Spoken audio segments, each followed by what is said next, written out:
All right, it is super early in the morning. I was gonna start working on adding the borders to this Cowboy crisscross um, quilt top that I have done. By the way, the pattern and the video tutorial is now available on my website, quiltingcowboy.com. Um, but I wanted to show you, kind of just as a general rule, how to add borders. A lot of time I think we don't pay enough attention to some of the purposes of borders, one of which is to square up your work, right? Like, because sometimes when you're done with the quilt top, like one side will be like a little bit longer than the other side, right? And so what you want to do is actually create it so it squares it up, right? So that the longer side is brought down a little bit to be more in alignment with the shorter side so that your work is actually square. Got it? All right, so that's what we're gonna be doing here, is adding the borders to the Cowboy crisscross. I've decided to do mine in this kind of electric blue stop border. And then for the larger border, I'm gonna be doing it in this darker blue. So to begin with, the very first step that you're gonna wanna do is understand what you've actually created in terms of the quilt top itself. And what you need to do first is to measure the quilt, all right? And see if there is in fact a difference, because if there is, you're going to essentially add those two measurements together that are on the side, right? So let's say that this is 70 and this is 71 inches on the two sides. What you're gonna wanna do is cut the two strips at 70.5, right? So you take the two sides, you add them together, and then divide it in half in order to get your measurement length for the actual strip that you're gonna cut to make that border. Okay, so let me do that first to measure my quilt top. Okay, I got it laid out. So you're gonna want to identify the long side first, because that's the side you're gonna be adding the borders to before the short side, all right? So the long side on this one is 8 blocks. It's 1, 2, 3, 4, 5, 6, 7, 8. 8 blocks. And the measurement on this side is, let's see here. We got 70 and a half. All right, 70 and a half here, but let's see what it is on the other side and see if it's the same. It is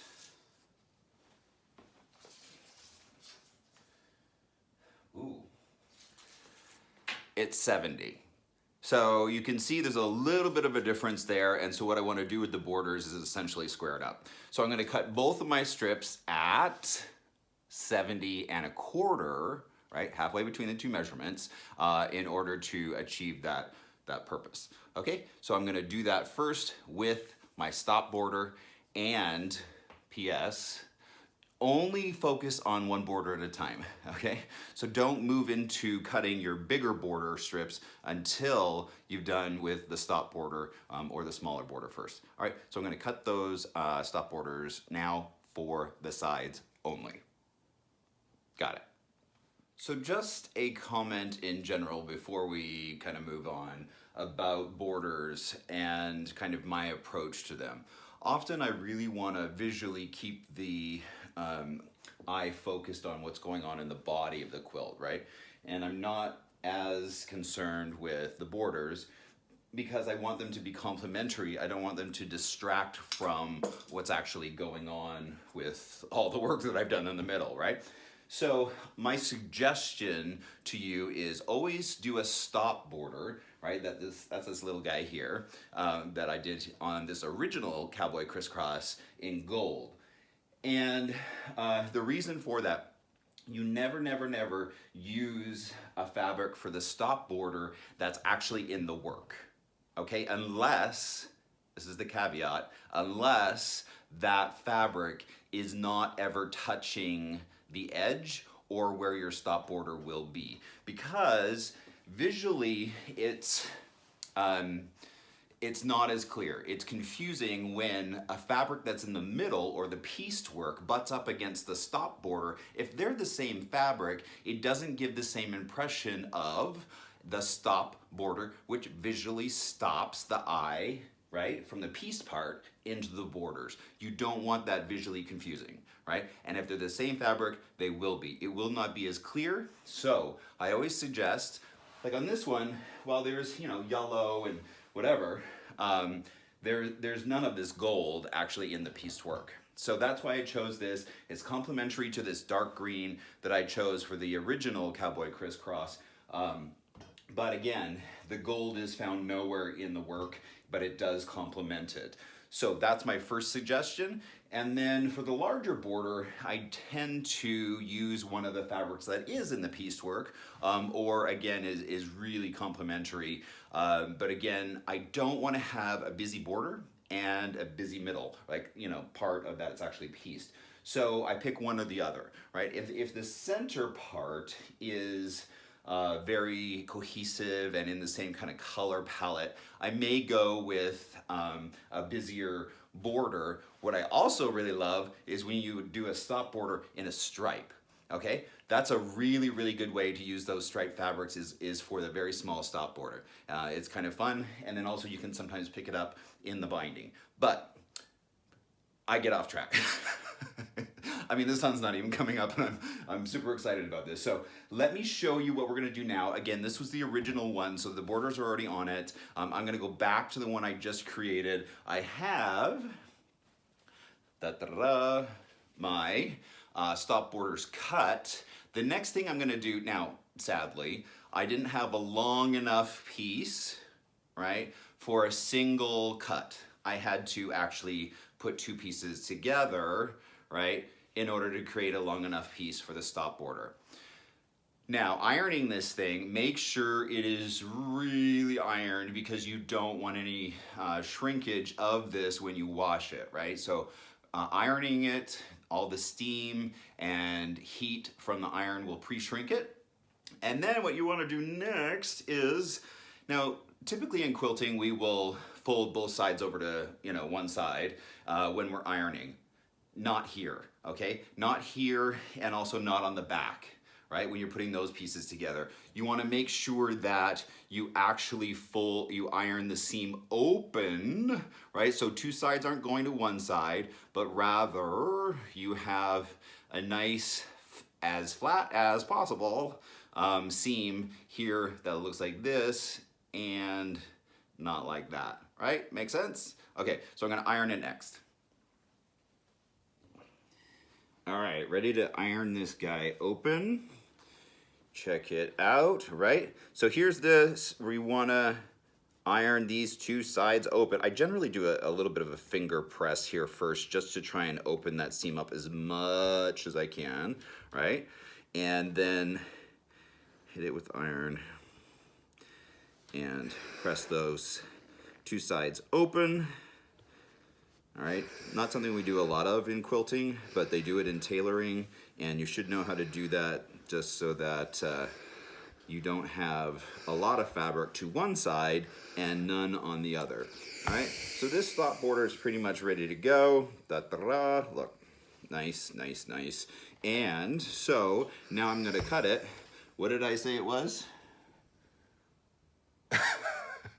70 1/4 on both sides. My stop borders are cut, they are ironed, they are ready to go, and so I'm ready to pin them on. And you definitely want to pin them on. Hold on one second, these are the wrong two. Okay, let me grab one of these. Here we go. Why do you want to pin them on? Because it's like easing, right? When you have one strip that's too long for the other one, right? You want to ease that extra fabric into be similar to the other measurement of the shorter one, right? So this is the same process. I'm going to take my stop border, I'm going to put it on here, and then just use basic easing principles where you start, first of all, on the end, Let me put a pin there, right?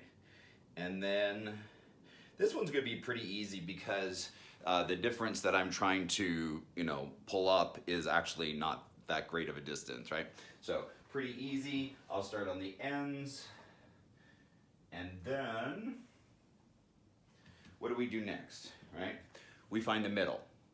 So I'm just gonna kind of float this like that and lay it back down, right? Just like when you're putting a sheet on a bed, right? Just kind of up and down and let it just naturally lay out to find how it wants to lay. And then I kind of know where the center is basically because of the blocks. Not because of where I ironed it, because when I cut the strip, obviously, this is not dead center, but 1, 2, 3, 4 blocks. This is the center right here where this orange piece is. So I know that I want to do that next in terms of where I'm placing the pin, which is right here on the orange.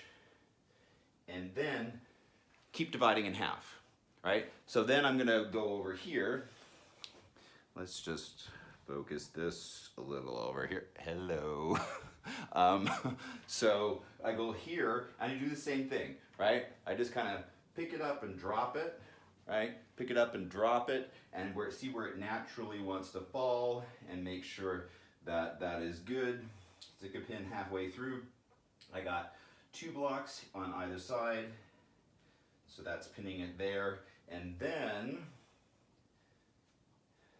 hit the middle of that, right? So you start on the end, find the center, and then find the center of those 2, and then find the center of those 2, right? And keep doing that all the way across so that it's nicely pinned, so like I said, that extra length will actually be pulled up into and absorbed by your pinning, and then when you go to sew it, it's not a problem. All right, so that's all I'm doing now.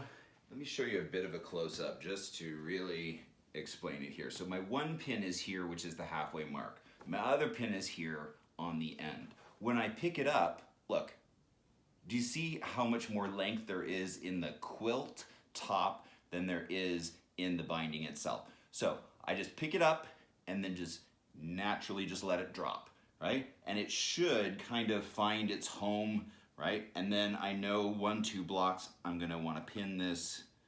Let me just get it lined up right here in the middle, okay? And then the same for this side, pick it up, right? Drop it down and pin it in the middle of that.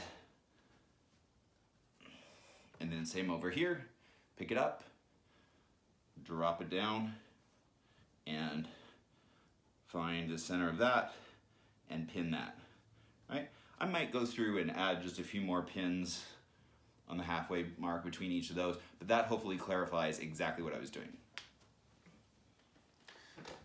All right, I have this pinned on both sides. Again, pinning the long side first, and then we'll deal with the shorter side after. All right, so this is on both sides, and you can see I have a pin in it, oh gosh, every maybe 4 inches or so at this point, and so I'm ready to just start running it through the machine, and away we go.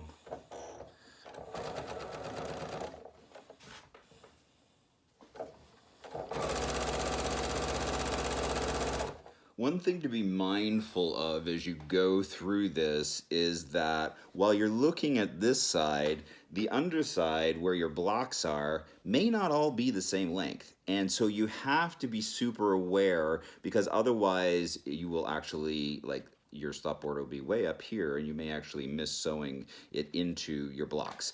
So if you were a super attentive quilter, you went through and squared it up before you did that. I did not. So I'm just gonna go ahead and make sure that as I'm doing this, that I'm always sewing into all the layers, and that where my blocks are a little bit shorter, I'm still picking it up.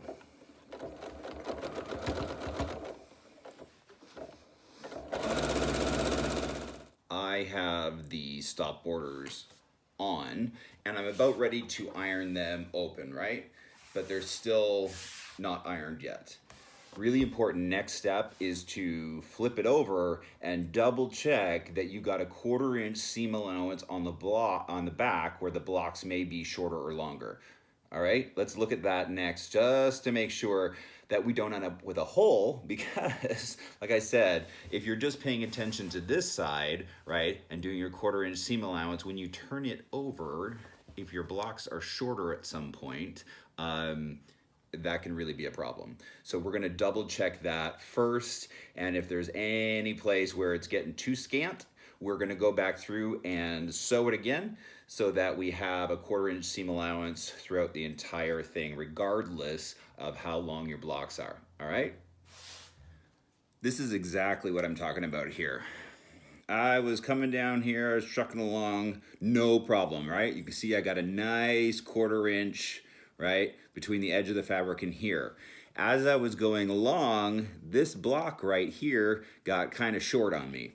So then I have just this little scant piece where it's barely sewn down, right? So I might flip it over and just run another seam the other direction with this side up rather than the stop border up, just to make sure that as I'm coming along here that this is really sewn in here quite well, so that again I don't end up with a hole in case this is just too short. All right, so pay attention to that. I'm going to take care of this situation here next.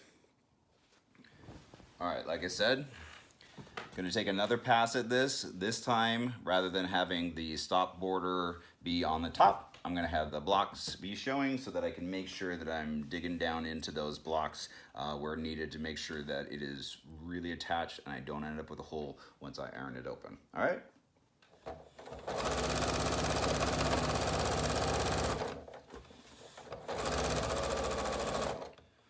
Oh my gosh, I'm so glad that I went through and did this second pass with it turned over on the other side. I just want to show you what I found as I was going through here. You see this right here? Like, it is super close. Like, this section right here is really barely sewn on. So, ooh, glad I found that now. Oh, and the sun's up. Hello. I don't know why I do this like in the middle of the night. I need to get a life. All right, my border is on. I have sewn it from both sides. I'm feeling pretty good about it. So now I'm ready to iron this sucker open, right? So I'm gonna do this, just iron this open, and then I'm gonna start on the short sides and do exactly the same process, right? Got it? All right, so here we go. Oh, I generally set the seams. Not everybody does that, but I like to do that just because it does kind of push the sewing, the thread, down into the same level of the material itself, right? It just kind of pushes that in, sets the seams, and makes everything just a little bit flatter when you do in fact go back and iron it open. All right, so I'm gonna go back, iron it open, and then move on to the other side. Cool? Check it out. So the sides are on, and again, I can't stress this enough that you need to address the long sides of the quilt, the sides, prior to doing the top and the bottom. Why is that? Because you want the top and the bottom, right, to be the last piece to go on. Do the sides, right, and then they will kind of stop, and then you'll get a nicer, at least to me, I think it's a better look to do the long sides first and then add the top and the bottom, rather than doing the top and the bottom first, and then you have this super long piece that goes from all the way to the top to all the way to the bottom. Whereas if you start with the long sides and then do the top and the bottom, it just looks more square, okay? I hope that makes sense to you, but I'm gonna move on to now the other sides that aren't done, which is, again, the top and the bottom. All right, starting on the top and the bottom, this is what I really want you to take note of. We're gonna do the same principles, only now we're also incorporating not just the pieced part, but the stop borders as well. So I measured the bottom and it was exactly 64 inches. And then we're gonna take a look at the top here, which is going from the edge of the stop border. See, I'm way out here past the blue, past the stop border, all the way over to the other side, and at the edge of this other stop border, it is 64 and a half. So I'm gonna cut my strips 64 and a quarter, and then put them on the top and the bottom, just like I did the sides. Got it? You can see the stop border is completely on now. And then we just go through the entire process again, but with the bigger border, which in this case is going to be the same dark blue that's in the quilt here. So I'm going to once again start with the longer section, right? In this particular quilt, it's 8 blocks. 1, 2, 3, 4, 5, 6, 7, 8. This quilt is 8 blocks by 7, so that I know that I'm starting on the longer side here on the sides, and I'm going to measure. Where is my tape measure? Hold on, 1 second. Okay, found it. So while I was doing that, I measured the bottom, which was 72 and 3/8, and then I'm going to measure, well, you know, the other side from, once again, the edge of the bright blue stop border all the way to the edge of the stop border on this side, and it is also 72 and 3/8. So no math to be done there. I just cut 2 strips that are 72 and 3/8 and put those on the sides. Look, I have my first big, oh wow, I'm a mess here. I have my first big border on, right? So that was really easy. It's just a 6-inch strip of fabric all the way across. And now I'm gonna measure, right, my top and bottom, which is gonna include both sides of the borders, right? And do that math, and then we'll see what we end up with once we're there. All right, so I measured the other side and it was 74 and a half. Let's check this out. It is, again, all the way, including the borders. This one is, 75. Okay, so that was 74 and a half. This is 75. So I'm gonna cut 2 strips that are 74 and 3/4 and add those on, and those will be my final strips. Hooray! Okay.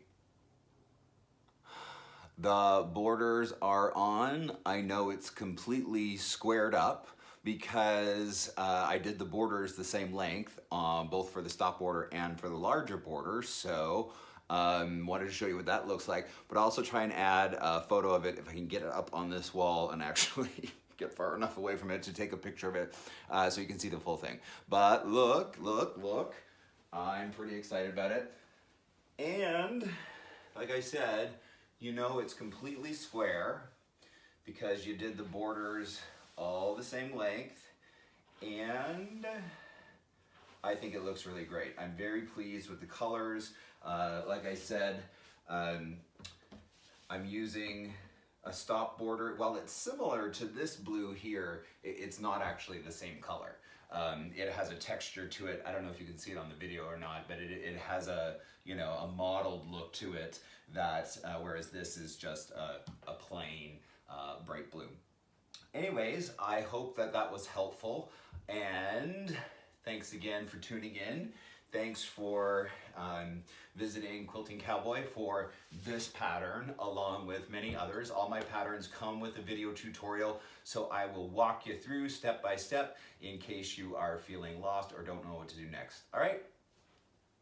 Talk to you soon.